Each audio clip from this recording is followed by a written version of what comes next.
Muy buenas, ¿Cómo va encantada la de estar edición del aquí. libro, La espina del gato? Bien, ¿no? Bien, bien, estupendamente. Ya está distribuida por toda España y está teniendo éxito, por lo que me cuentan. He leído tantos calificativos que no sé qué decir.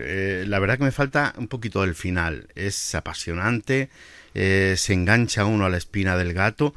Es en algunos momentos como repasar la vida de España en Madrid en el 36 a través del nodo. Es como si viéramos las imágenes, ¿no? Es un fiel reflejo de aquella época, ¿no? Sí, es lo que yo he pretendido en todo momento, porque bueno, yo cuando me planteé escribir esta novela, bueno, básicamente la inspiración fue mi abuelo. Mi abuelo fue el numen de la novela, de hecho está dedicada a él.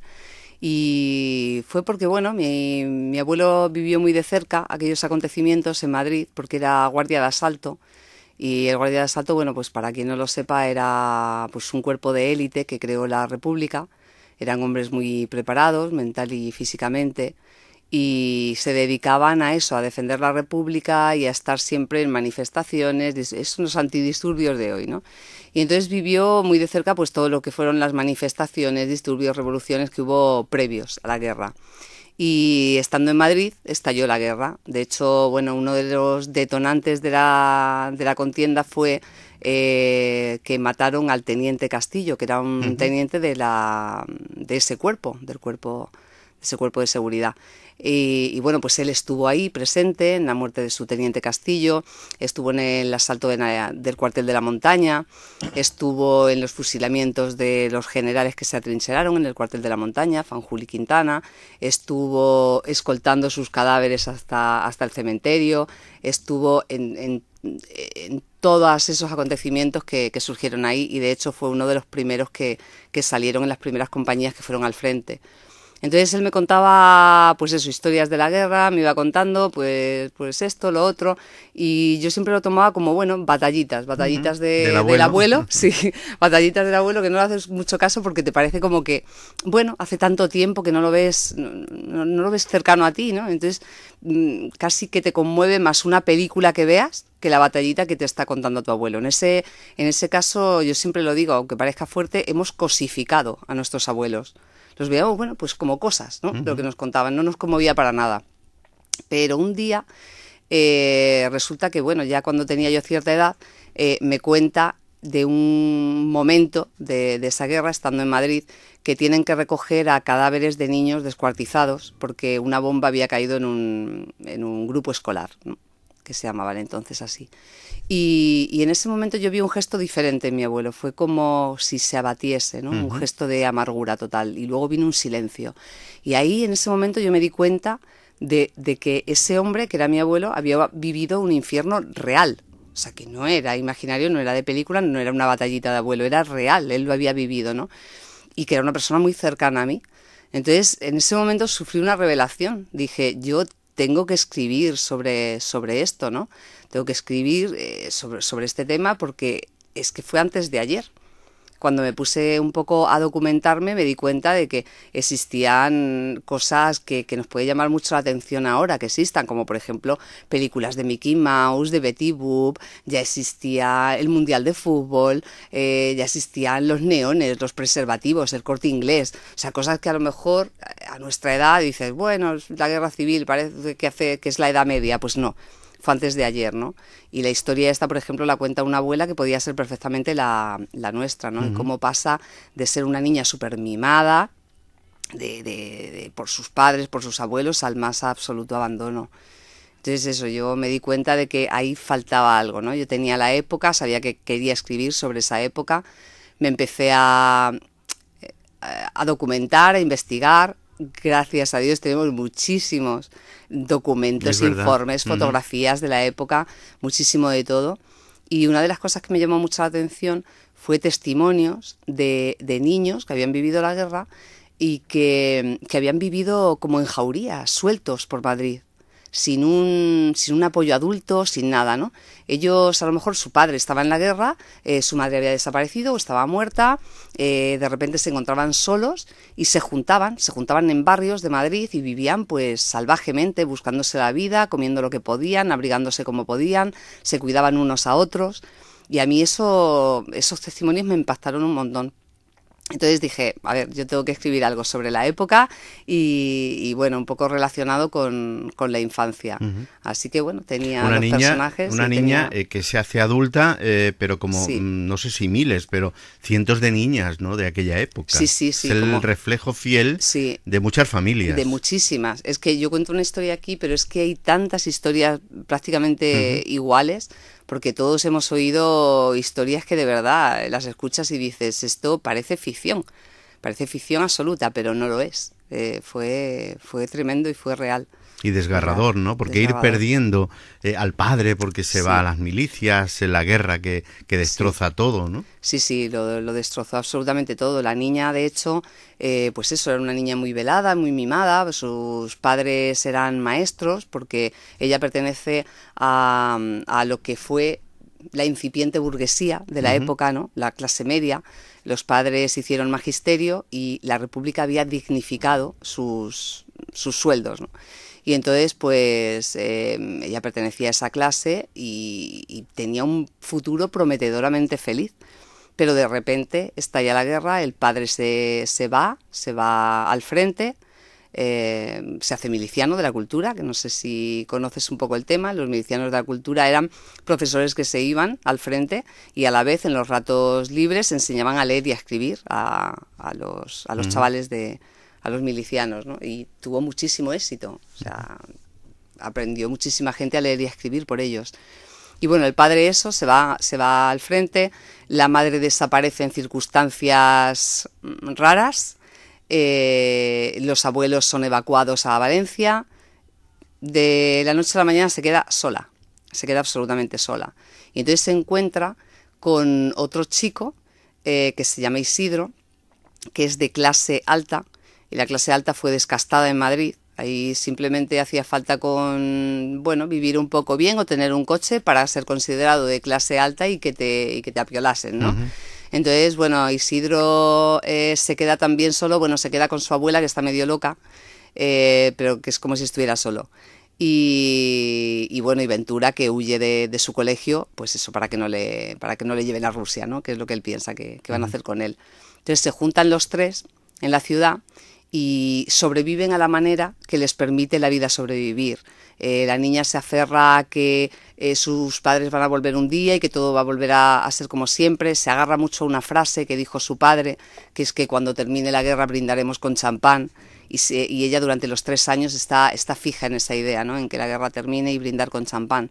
Isidro, por su parte, el de la clase alta, pues se obstina en el odio hacia los que cree que mataron a sus padres, a los que cree que se han llevado a sus padres, y él en realidad sabe que fueron los republicanos, Ujú. pero quiere creer que fueron los moros, ¿no?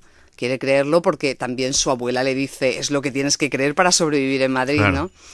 Y bueno, Aventura acaricia la idea de tener una familia porque nunca la ha tenido. Entonces se unen muchísimo.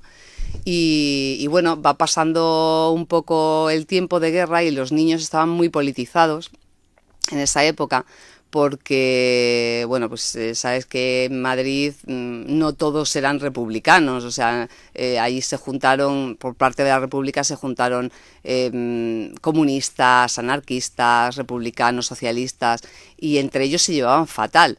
Cuando estalló la guerra se unieron para luchar todos juntos contra los facciosos, pero pronto, muy pronto, surgieron de nuevo las diferencias y se llevaban a matar. De hecho, hubo un montón de luchas intestinas, ¿no?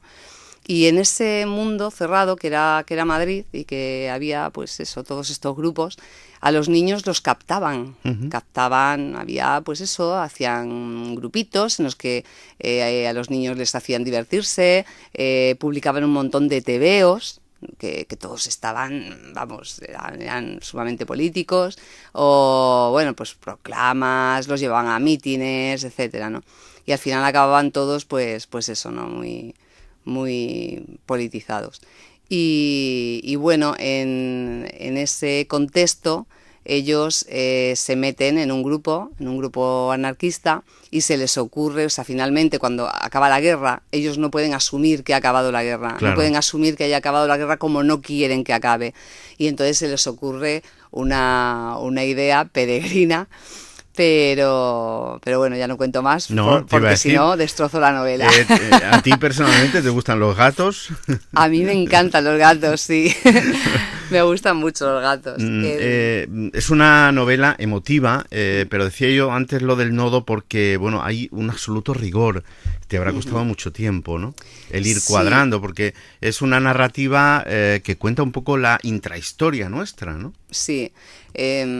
La documentación, ya te digo que no, o sea, por una parte sí cuesta tiempo, ¿no? Porque claro, tienes que comprobar cada dato, cada nombre, cada cosa, ¿no?, que pones.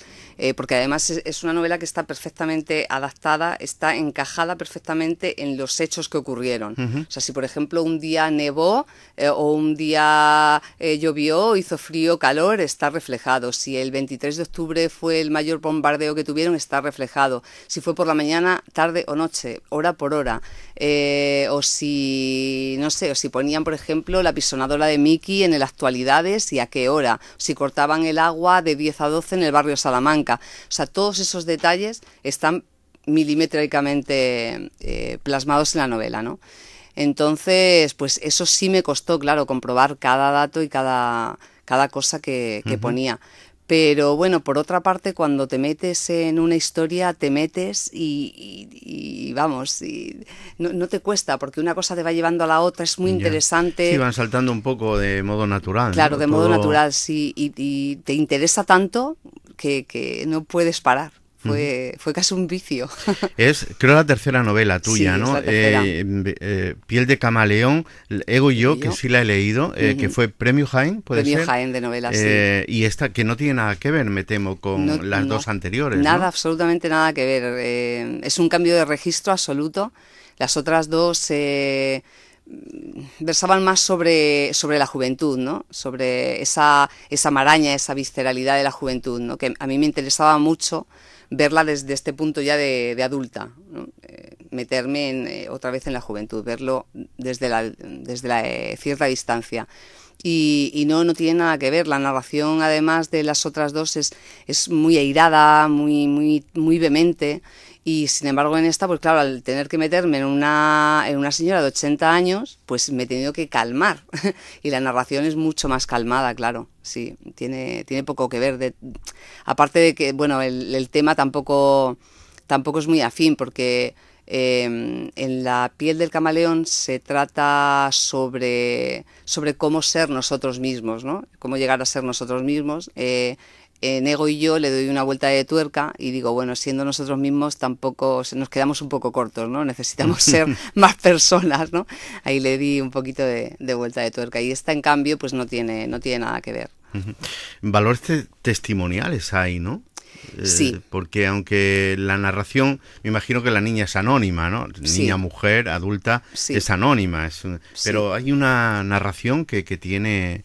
Sí, aunque toda la novela es ficción, pero sí hay parte que es verdad, que no es ficción, ¿no? Por ejemplo, las primeras cartas que le manda el padre a la madre, ese capítulo que es todo de misivas, eso es real. Eso es real porque yo afortunadamente contaba con unas memorias, aunque muy resumidas, de mi abuelo, de esos primeros días de guerra. Entonces eso me ha servido muchísimo, muchísimo. Ya las volví a redactar, ¿no? A mi manera, un poco adaptadas, obviamente, a lo que era la historia de ficción, pero sí, todo eso lo saqué de ahí. Sí. Qué curioso, ¿no? Sí, Es sí, un sí, poco me sirvió mucho. enganchar. Cuando yo escribí la novela ya mi abuelo no estaba y me tuve que conformar con eso, con lo que yo recordaba que me había contado, con menos mal que tenía también unas pequeñas memorias que le había escrito. ¿Tenía que ser una mujer quien escribiera esto?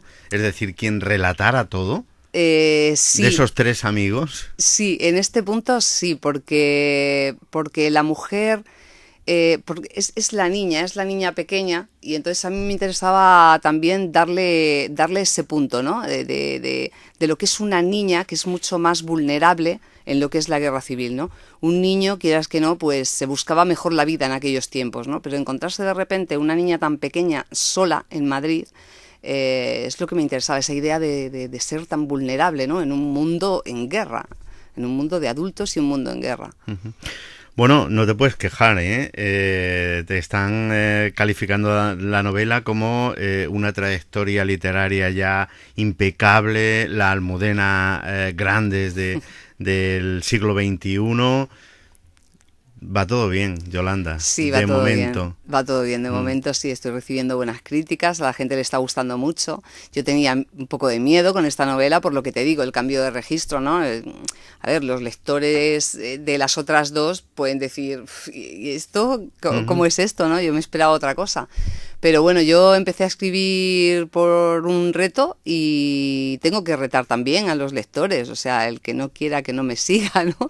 Pero me parece deshonesto escribir otra cosa cuando te apetece hacer algo, ¿no? Cuando te apetece escribir sobre algo, pues lo haces y ya está. Yo escribo por expresarme y por divertirme y tampoco para nadie en especial. Uh-huh. Has confiado en la editorial cordobesa Benerice, ¿no? Uh-huh. Sí, es un sello de Almuzara, realmente. Es el sello más literario de Almuzara. Y bueno, Egoillo también es de Almuzara, que es quien publicaba el premio Jaén. Y sí, son de Córdoba. Y bien. ¿Están ya en las librerías? Sí, está en todas las librerías. En las plataformas en las cuales se vende literatura, que sí. También funciona bien, ¿verdad? ¿Cómo hemos cambiado todos los registros? Funciona así, estupendamente. A mí me da un poco de pena por las librerías de barrio, pero es que es verdad que muchas veces no pueden competir, porque es que tú pides un libro a Amazon y al día siguiente, en menos de 24 horas, lo tienes en tu casa. Entonces, sí, yo me obligo un poco cuando compro libros a comprarlos aquí, en librerías de barrio. Pero hay algunos que, claro, si me dicen, es que te va a tardar unas... Ya no, ya tardan menos. En cualquier librería lo pides y en 2 días lo tienes. Pero si me corre mucha prisa, porque bueno, pues porque tengo que hacer un regalo o cualquier cosa, pues sí, alguna vez tiro de Amazon, claro. Por cierto, portada magnífica, ¿eh? ¿Te gusta? Extraordinaria. Pues nada, creo eso es mérito de Javier Ortega, mi editor. Para muchas generaciones creo que plasma perfectamente lo que era el retrato. Esto no es una fotografía, es casi un retrato, ¿no? Sí, están los niños ahí con el gatito, que no se sabe si está vivo o muerto.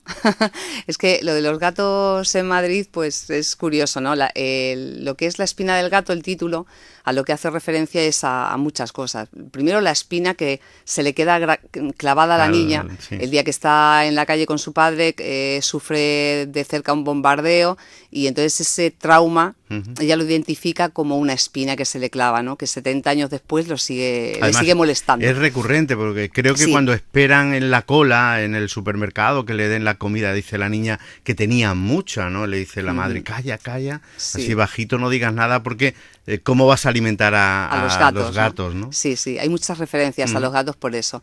Básicamente también porque, claro, a los madrileños se les llama gatos por aquel episodio de la Reconquista, en el que uno de ellos coge una daga, trepa por la muralla del antiguo Mairit, que se llamaba, y entonces clava la bandera cristiana arriba, y entonces le empiezan a apodar gato. Y entonces después de aquello se le empieza a apodar a toda su familia, y bueno, al final se hace un apellido ilustre de Madrid, y ahora mismo ya se le llama gato a todos los de Madrid. Entonces, pues bueno, también es eso, ¿no? Yo he querido también con este título reflejar un poco la espina que se les clavó también a los madrileños, que después de 3 años sobreviviendo, siendo pues eso, ¿no? La Dalí de la resistencia republicana, pues al final tuvieron que claudicar, ¿no? Y eso sí ha supuesto siempre también como una espinita para ellos. Y luego también, bueno, hace también referencia un poco a la imagen que todos tenemos del gato con la espina, ¿no? En la boca. En la boca, sí, que es como un icono del abandono, del estar en la calle, de buscarse la vida como pueden, ¿no? De la soledad, del desarraigo y bueno, y también, por supuesto, de lo que era la libertad, el albedrío y la independencia, ¿no? Que también hubo cosas que, por ejemplo, la niña, ¿no? Al final reconoce que bueno, que si no hubiese sido por eso, o sea, que se había divertido mucho realmente también, ¿no? A pesar de todo lo mal que le había pasado, se había divertido y había conocido gente que si no, no hubiese tenido la oportunidad de conocer, ¿no? Entonces, bueno, al final ella, buscando un poco lo bueno del asunto, dice eso. No sé si descansas, ahora me imagino que sí, pero ya habrá algo en la cabeza, ¿no, Yolanda? Sí, sí, sí, ya hay algo en la cabeza que está rondando, pero bueno. Bueno, el me lo libro tomaré cerrado, ¿no? ¿No tiene continuidad o sí? No, de Porque momento los autores cerrado. sois luego que buscáis cualquier hilo para seguir una historia, pero ¿no? fíjate que a mí eso no me, Ujú. no me ha gustado nunca. Y de hecho, pues claro, hay mucha gente en los 3 libros, ¿no? Pero en este, por ejemplo, me está diciendo mucho la gente, es que yo quiero saber qué pasa al final con ellos dos, si se ven, no se ven, Ya. tal, esas cosas, ¿no? Pero no, mis libros, en principio, no te digo que de aquí a un tiempo me dé por otra cosa, pero en principio... me gustan los finales así y que los finales abiertos sean cerrados. Claro. No sé si brindarán con champán o no al final, pero Eso no, ya queda a la no imaginación de dejen cualquiera. de leer La espina del gato de Yolanda Regidor. Nos ha encantado, Yolanda, este ratito aquí. Además, en una semana dedicada al libro, Ujú. que bueno, ya sabes que el libro está perdiendo un poco quizás Sí, esa magia, ¿no? de libro sí. y de lectura. Pero bueno, de vez en cuando hablar de literatura y tener a una autora es un placer. Pues muchísimas gracias. Y Encantada suerte con La de haber espina del estado gato. contigo. Gracias. Muchas gracias a ti.